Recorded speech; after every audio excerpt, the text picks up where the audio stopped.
রাত পোহালেই শিল্পের দেবতা বিশ্বকর্মার পুজো, তাই কালিয়াগঞ্জের তারাবাজার ও তার সংলগ্ন রাজ্য সড়কের দুপাশে জমে উঠেছে বিশ্বকর্মা পুজোর বাজার। আর বাজার বলতে বোঝায় প্রতিমা, ফুল, ফল, মিষ্টি, ধূপকাঠ ও অন্যান্য পুজোর সামগ্রী কেনাবেচার একটি বিশেষ বাজার, যেখানে মূল কেন্দ্রিকতা হলো বিভিন্ন আকারের বিশ্বকর্মার মূর্তি ও সম্পর্কিত সরঞ্জাম।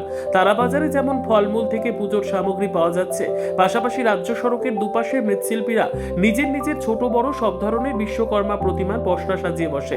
কালিয়াগঞ্জের তারাবাজার ও তার পাশের রাজ্য সড়কের দুই ধারে প্রতিমা পাওয়া যাওয়ার অনেক সুবিধা, কারণ একই ছাদের তলায় সবকিছুই পাওয়া যাচ্ছে।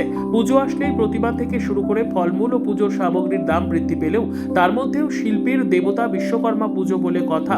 পুজো করতে হবে, তাই সাধ্যমতো কেনাকাটা করছে পুজো উদ্যোক্তারা। এখানেই দোকান আছে, কিন্তু এখানে বিশ্বকর্মা পূজার সব কিছু পাওয়া যায়, বিশেষ করে ঠাকুর, যার জন্য ঠাকুরটা কিনে আনলাম। পরে ঠাকুর পাওয়া যাবে। তো এবার বাজারে দর দাম কি আছে?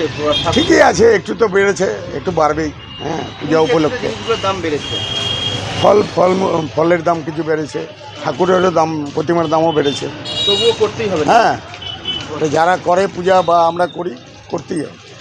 এই যে এইখানে এতটা ভিড় কেন হয়?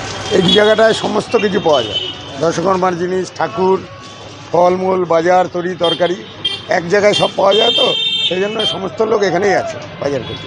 তো রাত পরে তো পূজা, কতটা এখন ব্যস্ততা কি মনে করছেন? ভালো কাটুক সবার। আর কি মনে হচ্ছে বেলা বাড়লে কি বাজারে ভিড় বাড়বে? হ্যাঁ, এই ভিড় মোটামুটি সন্ধ্যা 7টা সাড়ে 7টা অবধি চলে। থাকেই নাকি? হ্যাঁ, এখানে কোথাকার লোক আছে নিতে বাজার করতে? বাইরে যত কালিয়াগঞ্জের গ্রামগঞ্জ আছে সবাই এখানে আসে। ব্যুরো রিপোর্ট, উত্তর বাংলা সংবাদ।